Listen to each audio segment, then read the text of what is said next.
Chúa ở cùng anh chị em và ở cùng Cha. Tin mừng Chúa Giêsu Kitô theo Thánh Matthew. Lạy Chúa, vinh danh Chúa. Khi ấy, 11 môn đệ đi tới miền Galilee, đến ngọn núi Đức Giêsu đã truyền cho các ông đến. Khi thấy người, các ông bái lại, nhưng có mấy ông lại hoài nghi. Đức Giêsu đến gần, nói với các ông: Thầy đã được trao toàn quyền trên trời dưới đất.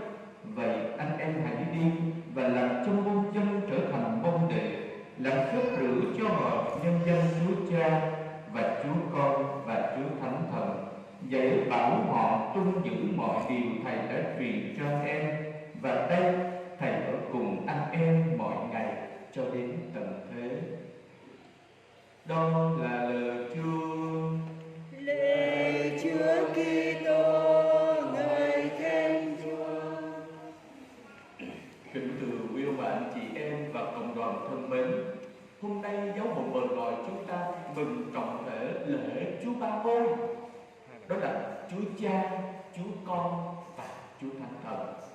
Mầu nhiệm một Chúa Ba Ngôi rất gần gũi với chúng ta, mà đôi khi chúng ta tưởng là xa lạ, và đôi khi chúng ta cảm thấy rằng là không hiểu về mầu nhiệm Ba Ngôi, nhưng thực ra rất gần với chúng ta, mà mỗi ngày chúng ta đụng chạm đến, mỗi ngày chúng ta đều lặp đi lặp lại về mầu nhiệm một Chúa Ba Ngôi này, mà đôi khi chúng ta không ý thức, đôi khi chúng ta quên mất, làm theo thói quen.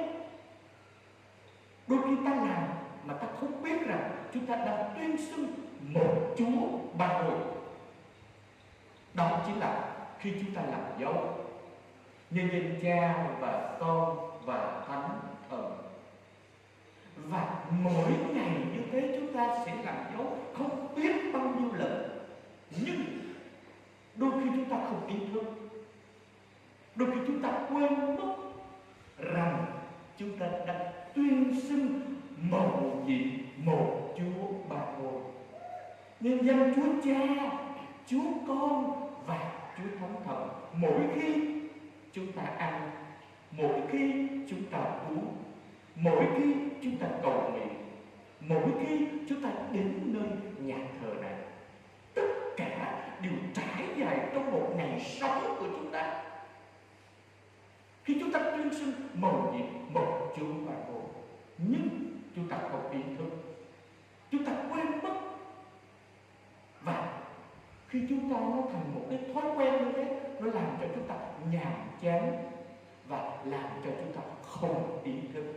Vậy hôm nay khi chúng ta mừng lễ mầu nhiệm một Chúa Ba Ngôi, một lần nữa nhắc nhở chúng ta ý thức hơn khi chúng ta làm dấu thánh giá, ý thức hơn cho việc chúng ta tuyên xưng Chúa Cha, Chúa Con và Chúa Thánh Thần, ý thức hơn để chúng ta nhận ra Chúa Cha yêu thương chúng ta biết là dường nào khi Ngài dựng nên mỗi người trong chúng ta. Và ý thức hơn để chúng ta nhận ra Chúa Giêsu thương chúng ta biết là dường nào khi Ngài chết cho chúng ta trên thập giá để cứu chúng ta, đưa chúng ta trở về làm con Chúa. Để chúng ta ý thức hơn, nhận ra Chúa Thánh Thần không ngừng ở với chúng ta, canh tắc, đổi mới, nâng đỡ, chở che và phù giúp chúng ta. Mà tuần vừa rồi chúng ta mừng lễ Chúa Thánh Thần với 7 ơn Chúa Thánh Thần luôn không ngừng ở với chúng ta, luôn không ngừng nâng đỡ chúng ta, luôn không ngừng thánh hóa chúng ta, luôn không ngừng gìn giữ chúng ta.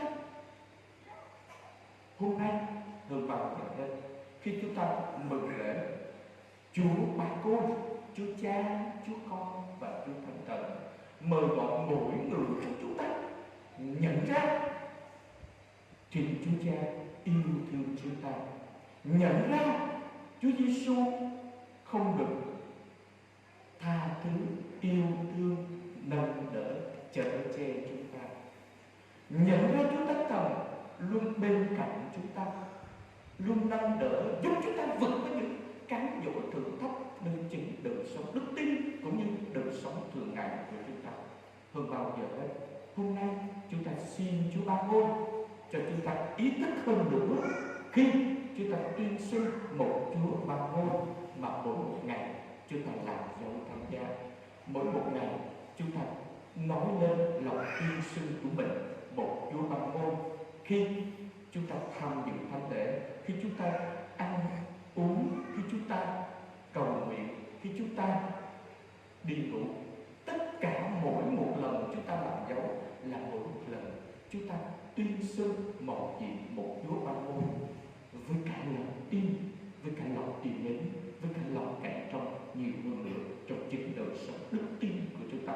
Với lòng tin đó, giờ đây chúng ta đứng lên tuyên xưng lòng